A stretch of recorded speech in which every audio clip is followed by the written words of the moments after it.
Hey, this is Ryan from WebEminence.com, and in this video I'm showing you the 7 mistakes you're probably making in your Google AdWords campaigns. I'm an AdWords certified Google partner and I manage many accounts, so these mistakes I'm showing you are the ones I've seen in real live AdWords accounts that I've taken over. And the first mistake is not knowing your network.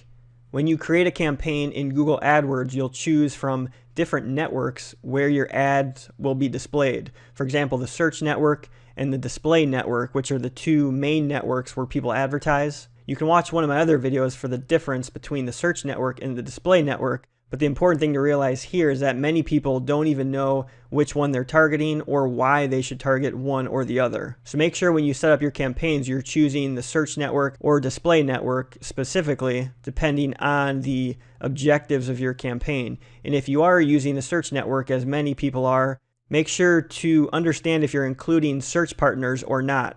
Search partners are other Google-owned properties or properties that show Google ads like AOL or other video sites where Google ads can be displayed. So if you have the search partners turned on in your campaigns, you're going to want to measure the results of the search partners network versus the Google search network. The second mistake that many people make is their keyword targeting is too broad. If you take a look at this account, you see keywords like dentist and dentists, which are set to broad match, which means that anything with the word dentist or dentist in it or something related can trigger this ad. So you'll get plenty of ad clicks that are relevant, but you'll be spending a lot of money on ad clicks that are not relevant. So when choosing your keywords, make sure to investigate and use keyword match types like phrase match and exact match.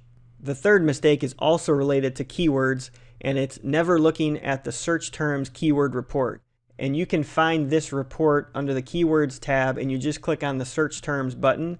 And what that does is it actually shows you the search terms that people are typing in before they click on your ad. So if you look at this dentist campaign, you can see people are typing in dentists, dental, things like dental insurance, dental plan, 1-800-dentist, and some of these may not be relevant. So by looking at what people are actually typing in to trigger your ad and eventually click on your ad, you can determine how to change your keyword targeting and use negative keywords, which is the next mistake. So mistake number 4 is neglecting to use negative keywords. So in this search term report, I can click and check one of these like dental insurance and add it as a negative keyword, which means when someone types in dental insurance, my ad will not show and I won't be charged for that keyword. You can also add negative keywords manually by clicking on the negative keywords button under the keywords tab, and that allows you to create and add negative keywords at the ad group level and at the campaign level, and you can also create negative keyword lists that can apply to multiple campaigns.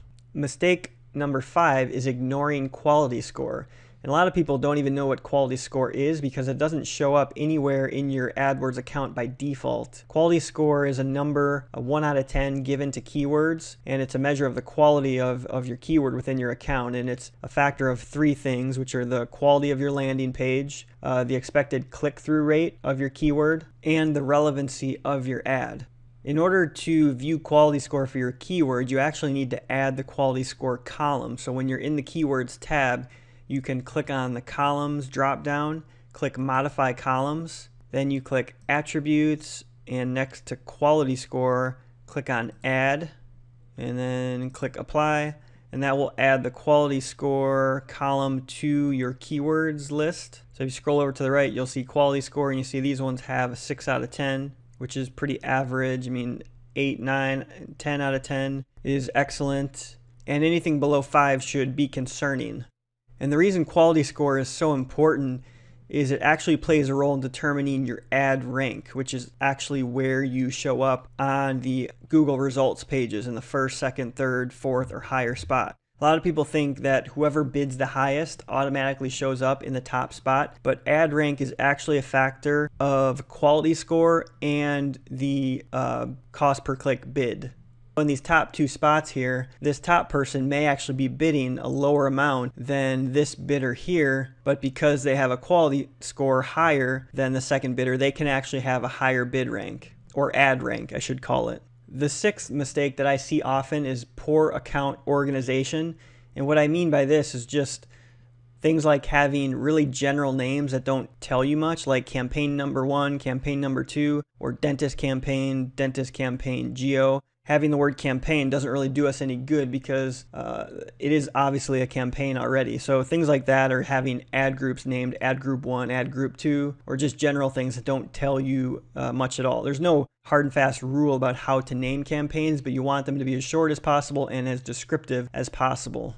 I could do a whole nother video on account organization, but you can find some good info out there, videos and information from AdWords about how to organize an account appropriately. But there's a few reasons that you really want to make sure your account is well organized. And the first one is just obvious, and it's that you'll be able to work in the account faster if it's well organized. If you log in and you can't even remember why you named things, why you named campaigns a certain way or ad groups a certain way, and you don't even know which ones are which, you're going to have a hard time really determining how effective your account is and which campaigns to turn on and off and how to manage budgets. So you need to have it properly organized just so you can work efficiently.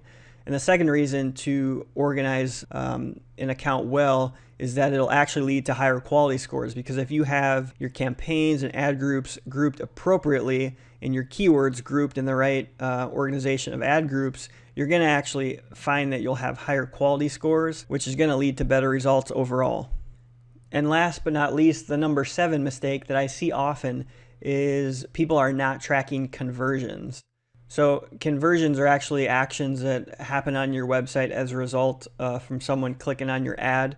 And for examples of conversions and to actually set them up, you go to Tools and Conversions, and then you can see the conversions you have set up currently, and you can click on the conversion button to add a conversion. There's different types. There's website conversions, which are like purchases, form submissions, and other actions that are taken on your website. There are app conversions that you'd be using if you're promoting an app. And then there's phone calls that happen from a click on your ad or an actual phone call through your website using a Google forwarding number. So most people are going to be tracking website actions and phone calls. So you can select one of these and go through the steps to set them up, and it just involves putting some code on your website.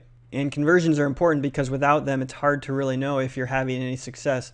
Many advertisers may just be kind of feeling it out and just kind of tracking phone calls manually, and if the phone rings, they think their account is performing well. But without tracking conversions, there's no good way to really determine which campaigns are performing better than others and where you should spend your money. So make sure to set up some conversions, even if it's just simple website clicks, like someone clicking on a key page of your website. That's very easy to do, and it'll give you some indication of how well your different campaigns and ad groups are performing. So those are the 7 mistakes I see often in Google AdWords accounts. If you can eliminate those 7 mistakes, you're going to be doing probably 50% better than most Google AdWords advertisers who are just kind of business owners managing on their own. If you find you don't have time to fix these mistakes in your own account and the many other mistakes that you may be making, and you want someone to manage it for you, make sure to click the link to check out my Google AdWords management service. It's designed to be affordable for small businesses. I'm only accepting 30 clients, and I only have about 12 spots left at the time of recording this video. So make sure to go check that out. The link will be below this video. Thanks for watching. Make sure to subscribe. I'll be doing more AdWords and pay-per-click videos in the future. Thanks for watching, and we'll see you on the next one.